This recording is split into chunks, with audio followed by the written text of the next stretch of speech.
Imagine you're standing in the middle of Greenland. Nothing but ice. There's no trees, no towns, no roads, just a frozen wasteland stretching farther than the eye can see. Now, imagine that hidden beneath your feet is a secret underground city. A city with bedrooms, a hospital, a movie theater, a nuclear reactor, and a classified military plan involving hundreds of nuclear missiles aimed directly at the Soviet Union.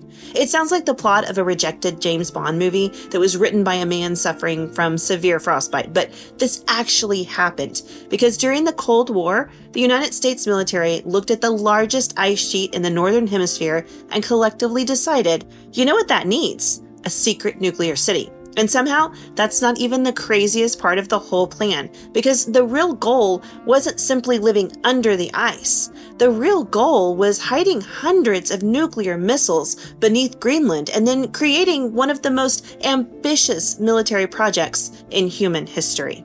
A project that was so absurd, so expensive, and so wildly optimistic that Mother Nature herself eventually had to step in and say absolutely not. Tonight, we're diving into Camp Century, Project Iceworm, the underground city America buried in the Arctic, and the secret Cold War scheme that sounds like conspiracy theory fan fiction, but it was absolutely real. But before we head into the frozen north and start hiding nuclear weapons under a glacier, welcome to the Ninth File. If you enjoy strange history, government secrets, unsolved mysteries, and more, you are in the right place, my friend. Go ahead and hit that like button and subscribe to the channel. Then hop down in the comments and tell me, what is the craziest real government project you have ever heard of? Because by the end of this video, America's underground nuclear ice city has got to rank pretty high on that list. All right, grab your parka. We're heading to Greenland.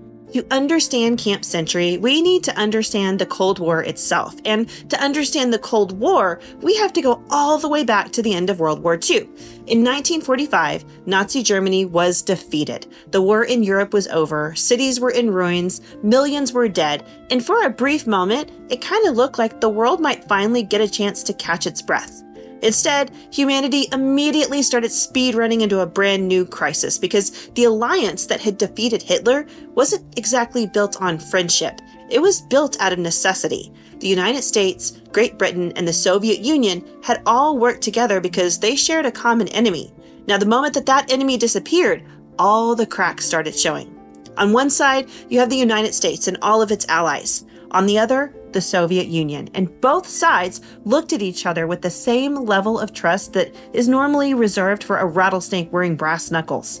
The United States promoted capitalism and democratic government. The Soviet Union promoted communism and a one-party socialist state, and both sides were convinced that their system was the future of humanity. But more importantly, both sides were convinced that the other was trying to spread its influence across the globe. The Soviets watched communist governments emerge throughout Eastern Europe, and they believed that they were creating a security buffer against future invasions. Then the Americans looked at the exact same thing and saw Soviet expansion. Meanwhile, the Soviets watched the United States build alliances, military bases, and economic partnerships all around the world, and they concluded that America was trying to surround them. The Americans looked at those same actions and called it protecting freedom. You can already see the problem that was forming. Each side believed that it was defending itself. Each side believed that the other was the aggressor, and each side became increasingly terrified that if they didn't act first, they might wake up one morning and find themselves losing the battle for global influence. So, what followed was not a traditional war. American and Soviet troops rarely actually fought each other directly. Instead, the Cold War became this decades-long contest of espionage, propaganda, political influence, technological competition, and military one-upsmanship. It was essentially the world's most dangerous staring contest, and both participants were armed with nuclear weapons. And then came the bomb, but not just any bomb, the atomic bomb. For the first time in human history, civilization possessed weapons powerful enough to destroy entire cities in just minutes. The United States had them, the Soviet Union got them, and soon both countries had enough nuclear firepower to turn the phrase worst-case scenario into a gross understatement. And that is when the paranoia really kicked into overdrive. Military planners became absolutely obsessed with one single question. What happens if the other side attacks first? Because if your enemy launches a surprise nuclear strike and destroys your missiles before you can respond, the game is over. And that meant both nations desperately needed ways to protect their nuclear arsenals. They needed to hide them, to move them, to bury them, to put them somewhere that the enemy could not easily find them or destroy them. And eventually, someone in the US military looked at this giant frozen island covered by thousands of feet of ice and said, "Hey, you know what would be a fantastic place to hide nuclear missiles?" And somehow, nobody in the room laughed. I bet you're wondering, why Greenland? At first glance, Greenland doesn't exactly scream future military superpower. It's very cold, it's remote, most of it is covered by ice, the weather actively tries to kill you, and if you're looking for vacation destinations, Nuclear Missile Glacier usually ranks somewhere below active volcano. But to Cold War military planners, well, Greenland looked like a jackpot. Because Greenland is not just big, it is enormous. In fact, it is the largest island on Earth. Over 80% of it is covered by ice. Some areas of that ice sheet are more than 2 miles thick. Imagine standing on top of a frozen layer so deep that you could stack multiple Empire State Buildings on top of one another and still not reach the bottom. That is the scale we are talking about. Now, before we start stuffing nuclear missiles into glaciers, let's take a second to talk about Greenland itself, because despite looking like the world's largest ice cube, Greenland has a surprisingly rich history. Humans have lived there for thousands of years. The ancestors of today's Inuit people migrated across the Arctic in waves, surviving on one of the harshest environments on Earth long before Europeans ever arrived. Then around the year 982, a Viking explorer named Eric the Red showed up after being exiled from Iceland for killing a couple of people, which, as introductions go, is certainly memorable. He founded a Norse settlement along Greenland's coast and gave the island a very optimistic name, Greenland. Now, historians generally believe that the name itself was partly more of a marketing strategy to encourage more settlers to move there, which honestly I've got to say is one of the greatest real estate scams in history. Imagine arriving after a month-long voyage and discovering that Greenland is approximately 80% ice. The Norse settlement survived for centuries before eventually just disappearing during the late Middle Ages, while Inuit communities continued to thrive and adapt to the Arctic life there. Then in 1721, Denmark established a permanent colonial presence, and Greenland eventually became part of the Danish realm. Today, it is a self-governing territory within the Kingdom of Denmark. But by the middle of the 20th century, Greenland's importance wasn't its history. It was its location, because Greenland occupied one of the most strategically valuable locations on the planet. Pull out a globe, not a flat map, an actual round globe. Suddenly you'll notice that Greenland sits right between North America and the Soviet Union. And that's really important because the shortest route between two superpowers is not east or west. It was north, straight over the Arctic. Military planners called this the polar route. Any future nuclear missiles or strategic bombers would likely travel over the North Pole, which meant that Greenland was sitting right in the middle of one of the most important military highways on Earth. Now, the United States already understood this, and that is why, during World War II and the Cold War, America established military facilities all across Greenland. The most famous among them was the Thule Air Force Base. Today, it's known as Pitofik Space Base. Now, Thule became one of America's most northernmost military outposts and a critical early warning location. Its radar systems were designed to detect Soviet bombs and later incoming ballistic missiles. Imagine being stationed there and your entire job was essentially, if World War III starts, just try to notice it, but no pressure. Military planners wanted more than just radar at this location, though. They wanted survivable nuclear weapons. The problem was that the traditional missile bases had a lot of weaknesses. The Soviets knew exactly where they were. A fixed missile silo is like hiding a treasure chest while giving your enemy the map directly to it. Sure, it's probably protected, but everybody knows where it's located. What the military really wanted was something mobile, something hidden, something impossible to target. And that is when someone started looking at Greenland's endless ice sheet. The ice cap stretched for hundreds of thousands of square miles. Almost nobody lived there. The terrain was practically inaccessible. Enemy spies would have a very difficult time operating there. Satellites were still very primitive compared to today, and if you built beneath the ice, theoretically, you would be able to hide almost anything. To military planners, that glacier began looking a lot less like a frozen wilderness and a lot more like the world's largest camouflage net. An entire army could disappear out there. Missiles could disappear out there. Nuclear launch sites could disappear out there. At least that was the theory, because there's a really big difference between drawing lines on a map in Washington and actually living inside of a moving glacier. And the US Army was about to learn that difference the hard way. Imagine being one of the early soldiers that arrived at Camp Century. You spent hours traveling across a frozen wasteland where the temperature plunges far below zero and the nearest civilization is little more than a distant memory. Every direction looks exactly the same, just ice. Ice, ice, ice. Maybe a little bit of snow, maybe a little bit of wind, but, and I cannot stress this enough, lots of ice. And, of course, enough isolation to make a lighthouse keeper feel socially connected. Then suddenly, beneath the surface of the Greenland Ice Sheet, you discover an entire underground world. Not a bunker, not a shelter, it's an actual underground city. The Army Corps of Engineers began construction in 1959. Using massive snow-cutting machines, crews carved enormous trenches into the ice. Steel arches were placed over the trenches, and then everything was buried beneath layers of snow and packed ice. What emerged was one of the strangest military installations to ever be built. The facility contained roughly 26 tunnels that stretched nearly 2 miles beneath the ice. The largest tunnel was nicknamed Main Street, and just like the name suggests, it served as the town's central corridor. Everything branched off from Main Street: dormitories, workshops, laboratories, storage facilities, offices, living quarters. The entire base was connected through this frozen underground network. Walking through Camp Century wasn't like moving through a military bunker. It was more like wandering through a subterranean shopping mall that was built by people with severe Cold War anxiety. The camp housed approximately 200 personnel at its peak, and because those personnel were expected to just spend months isolated beneath the ice, the Army tried to make life there as comfortable as possible. There were sleeping quarters lined with rows of bunks. There was a fully operational kitchen and dining hall that served hot meals. There was a recreation area where soldiers could relax during off-duty hours. They had a library that was stocked with books and magazines, a chapel for religious services, laundry facilities, showers, a barber shop. They even had a small medical clinic complete with doctors that had basic surgical capabilities, because if someone develops appendicitis in the middle of Greenland, calling an Uber to the nearest hospital is not exactly an option. The camp even had a movie theater.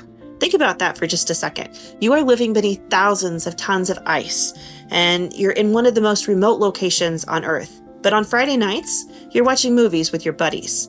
The entire situation sounds like the setup of a sci-fi horror film, but it was real.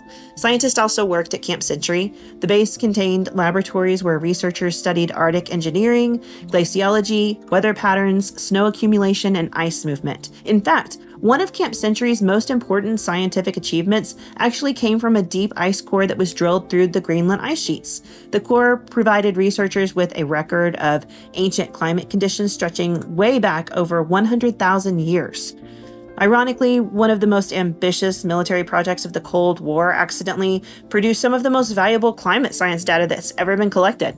That's really not bad for a project that was secretly trying to figure out how to hide nuclear weapons. Now, the strangest thing of all about Camp Century was that everywhere you went, there was this one thing you couldn't escape, and it was the sound. See, the glacier never, ever stopped moving, so the ice would constantly creak and groan as it shifted. It might pop. The walls would slowly flex under pressure. Ceilings occasionally cracked.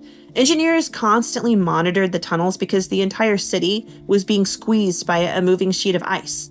Now imagine trying to sleep at night while your house makes noises like some kind of angry whale, knowing that the entire structure is buried beneath thousands of tons of frozen water. No thank you. That's not for me.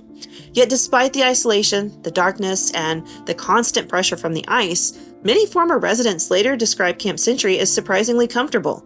There were dances, they had movie nights, holiday celebrations, card games, people built friendships, they had a routine, and for a very brief moment, roughly 200 people built a functioning community beneath a glacier.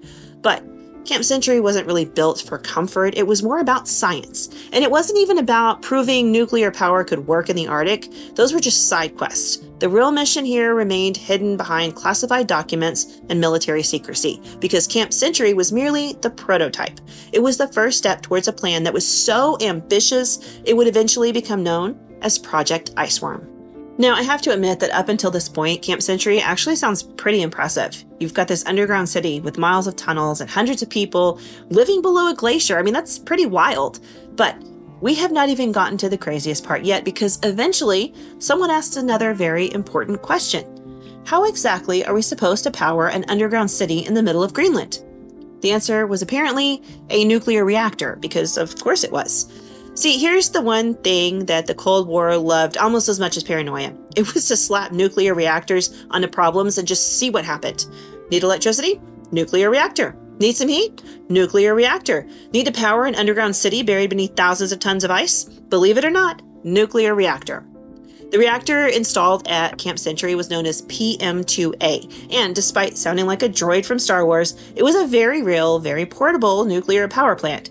Portable, of course, being a bit of a relative term.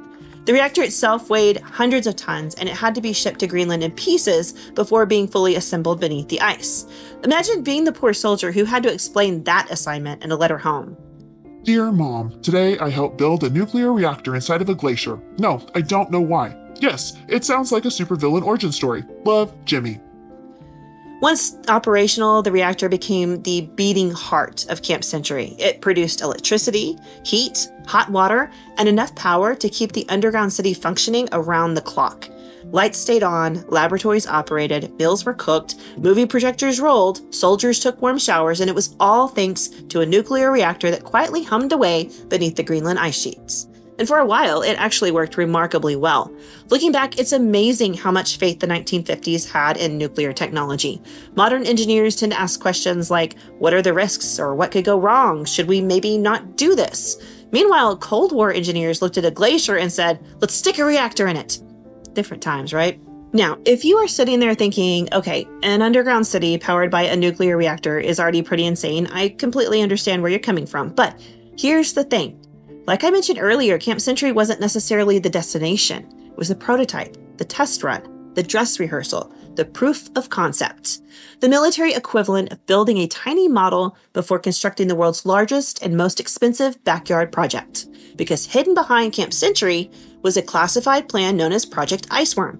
And Project Iceworm is where the story goes from fascinating to completely unhinged. The basic idea was actually surprisingly simple. Military planners had a problem. Nuclear missiles were very, very powerful, but they were also very vulnerable. Traditional missile silos could easily be located, mapped, targeted, and then destroyed. If the Soviet Union knew where your missiles were, those missiles could potentially be eliminated before they were ever launched. And that was a nightmare scenario, because the entire strategy of nuclear deterrence depended on one single thing: your enemy believing that you would be able to strike back no matter what. So military planners started asking themselves a very dangerous question. What if we could hide the missiles? Not just camouflage them, not just stick them underground, hide them so well that nobody could ever know where they were. And then somebody looked at Greenland again. Apparently Greenland was becoming the answer to every Cold War brainstorming session. Like, you need a radar base? Greenland. Need an Arctic research station? Greenland. Need a secret nuclear and missile network stretching across thousands of miles? Believe it or not, it's still Greenland. There's also another wrinkle to this story, though. Greenland, like I mentioned earlier, belonged to Denmark, and according to historians, Danish officials were never fully informed about the true scope of Project Iceworm. Publicly, Camp Century was presented as a scientific research station, but privately, the US military was studying whether Greenland could become one of the largest nuclear missile complexes in human history, which is the geopolitical equivalent of borrowing your neighbor's garage and quietly testing whether it can hold 600 nuclear weapons. The vision for Project Iceworm was actually staggering. The Army imagined constructing a vast underground network beneath the Greenland Ice Sheet. Not one camp, not 10 camps, not the main street they currently had, an entire hidden military infrastructure. It would stretch for thousands of miles with tunnels, underground rail systems, maintenance facilities, living quarters, command centers, supply depots, and then scattered throughout this frozen maze would be hundreds of nuclear missiles. The plans called for as many as 600 ballistic missiles to be hidden beneath the ice. 600. Just put that into perspective. That isn't a missile base, that is a nuclear city-state. The missiles would not even remain in fixed positions, and that was the genius of the whole plan. Or at least what looked like the genius on paper. Anyway, they would constantly be moving through the tunnel networks on specifically designed rail systems. A missile might be here today, but gone tomorrow and somewhere else next week. The Soviets could never actually know exactly where each missile was located. Trying to target them would be like trying to play a game of nuclear whack-a-mole across an island covered in ice. Military planners loved it. Theoretically, the network could survive almost any surprise attack. Theoretically, America could maintain a second strike capability. Theoretically, the Soviet Union would have no practical way of destroying the entire system. Theoretically. And that's a word you'll probably hear a lot when ambitious government projects start running into reality, because Project Iceworm looked incredible on maps. It looked incredible in reports. It looked incredible in briefings, but there was just one small problem, one tiny little detail, one absolutely microscopic issue that nobody fully appreciated when they started drawing all these beautiful tunnel networks. The ice sheets don't stand still. The entire project was being built inside of something that was constantly moving, slowly, relentlessly, every single day. Imagine spending billions of dollars building a secret underground railway system and then discovering that your railroad tracks are slowly being twisted by a glacier the size of a small country. That's essentially exactly what happened. The Army had built Camp Century to answer one question: can people survive beneath the ice? The answer was yes, but then a second question began to rapidly emerge. Can the ice tolerate everything we want to build inside of it? And Greenland was preparing to answer that question with a very firm no. Now, if this were a Hollywood movie, this is the moment where the monster finally appears. And it's not the Soviets, enemy spies, not a nuclear war, it's the ice. Because while military planners were busy designing missile networks and underground railways, Greenland had been quietly doing what Greenland has always done: moving. You see, when most people look at a glacier, they think of it as something that's frozen and motionless, a giant block of ice sitting exactly where it's always been. But glaciers aren't static, they are alive. I mean, not literally, of course, but they behave less like a rock and more like a river, a very, very slow river, a river that's made entirely of ice. Every day, every hour, every minute, that Greenland ice sheet is moving, it's flowing, shifting, settling, grinding its way towards the ocean under the unimaginable weight of its own mass. And that movement creates pressure. We're talking a lot of pressure, the kind of pressure that can reshape landscapes, crush buildings, ruin the day of anyone foolish enough to build a secret missile empire inside of it. At first, the changes seemed manageable. Engineers noticed that walls were beginning to bow inward, ceilings started sagging, floors would look a little bit deformed, tunnels slowly started narrowing, but it was nothing catastrophic, just enough to remind everyone that they were in fact living inside of a glacier that had absolutely no interest in cooperating. Maintenance crews were constantly at work shaving ice from tunnel walls, reinforcing supports, repairing damage, widening passageways that had begun to shrink. Now imagine building a hallway and then coming back a few months later and discovering the hallway's now become a closet. That was basically how life worked at Camp Century. The deeper the engineers studied the problem, the worse the news became. See, the ice wasn't simply moving, it was moving faster and more unpredictably than anyone had anticipated. The glacier was in fact slowly crushing the camp.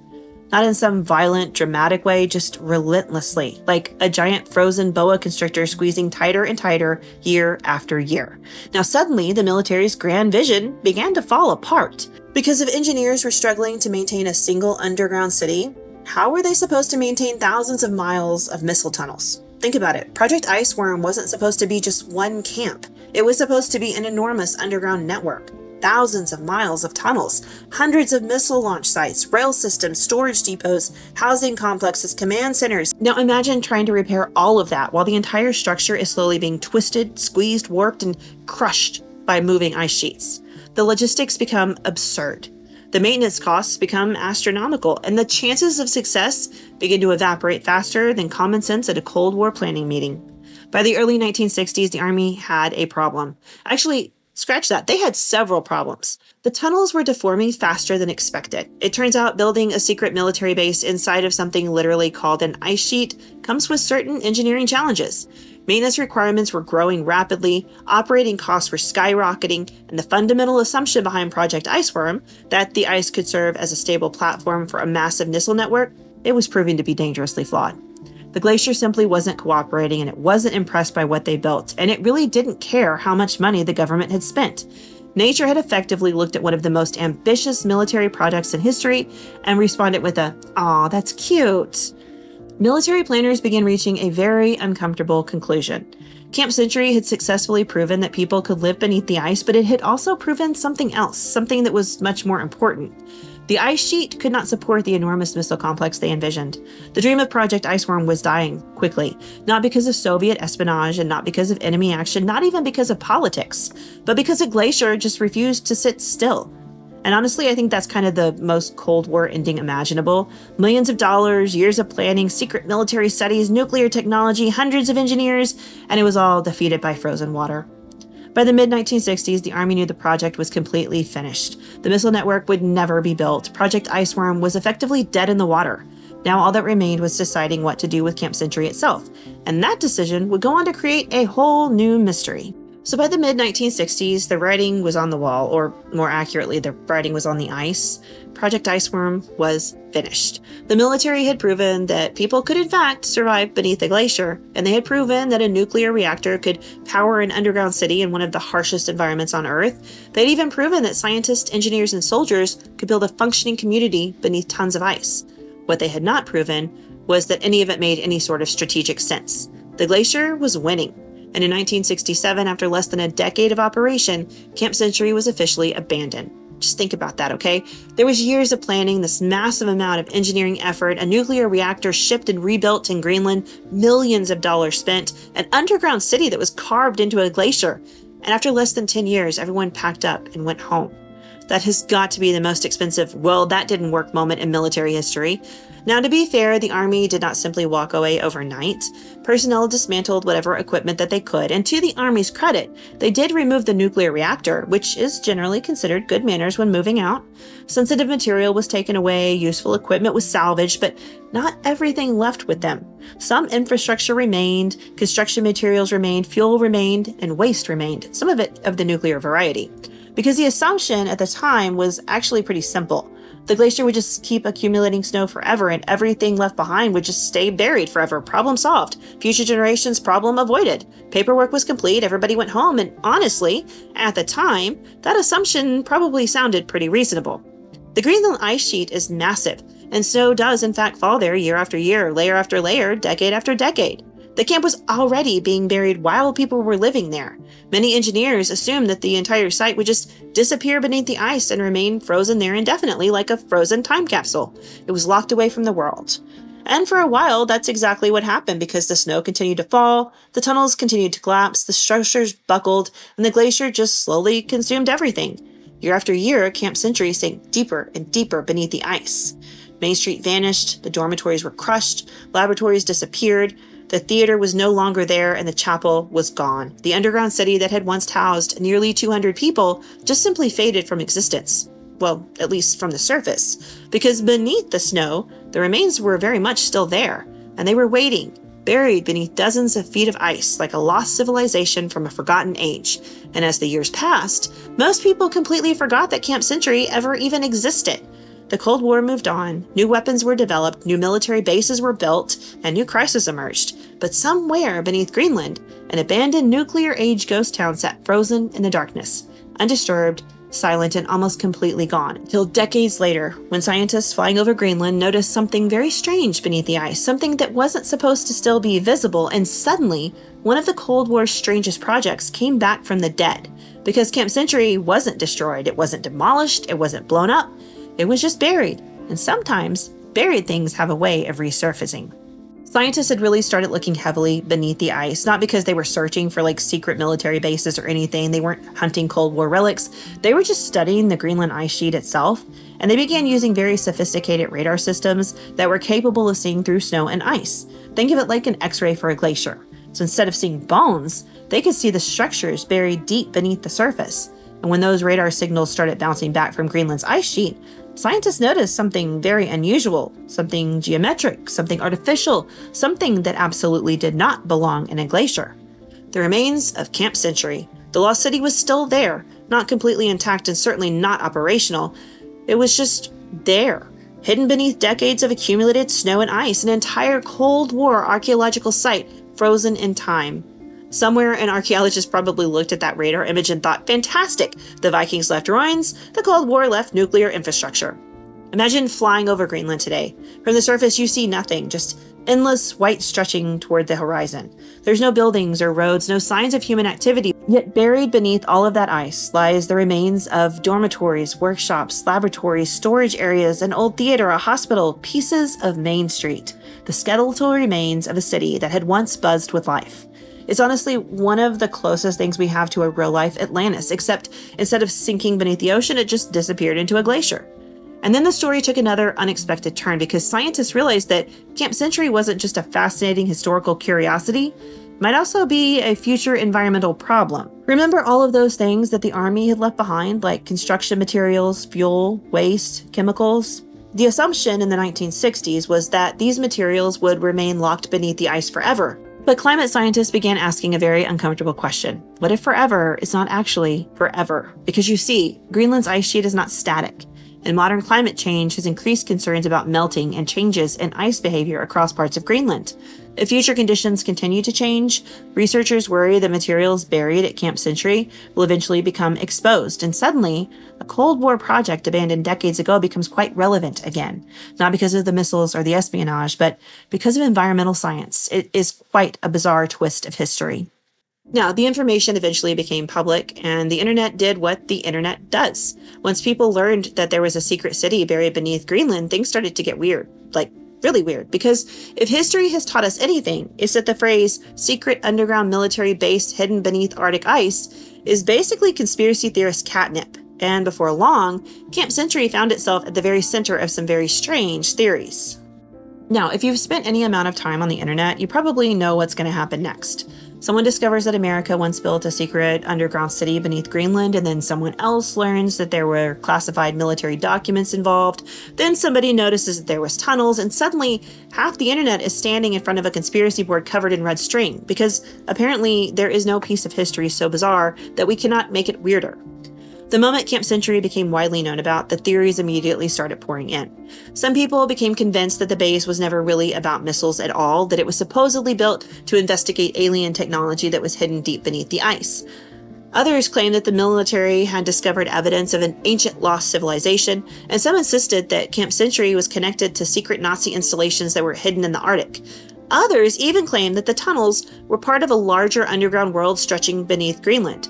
I've seen theories suggesting that the base was connected to the Hollow Earth legends, which is in fact quite a leap.